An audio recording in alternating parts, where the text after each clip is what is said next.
যদি আপনি সুদ খান 1 নাম্বার, অথবা দেন 2 নাম্বার, 3 আপনি সাক্ষী থাকেন, 4 লিখে রাখেন, আপনি সমান পাপী। এই 4 শ্রেণীর মানুষকে নবী সাল্লাল্লাহু আলাইহি ওয়াসাল্লাম অভিশাপ দিয়েছেন, লাআনত করেছেন।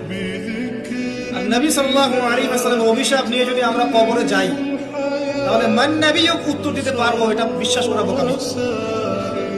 তার অভিশাপ নিয়ে যদি আমরা হাসরের মাঠে উঠি, হাউজে কাউসারের পানি পাবো, প্রত্যাশা করাটা বোকামি হবে। তার অভিশাপ নিয়ে যদি আমরা হাসরের মাঠে উঠি, তাহলে তিনি আমাদের জন্য সুপারিশ করবেন, এটা ভাবা বোকামি হবে। মেরাজের রাতে আল্লাহ রাসূল দেখে এসেছেন, এক শ্রেণীর মানুষকে রক্তের নদীতে ফেলে মাথা ফাটিয়ে দেওয়া হচ্ছে। নবী জিজ্ঞাসা করলেন সাল্লাল্লাহু আলাইহি ওয়াসাল্লাম, এরা কারা? হে জিবরাইল।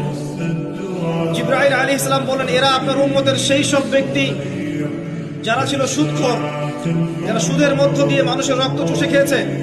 আজকে রক্তের নদীতে এদেরকে ফেলে মাথা ফাটিয়ে দেওয়া হচ্ছে।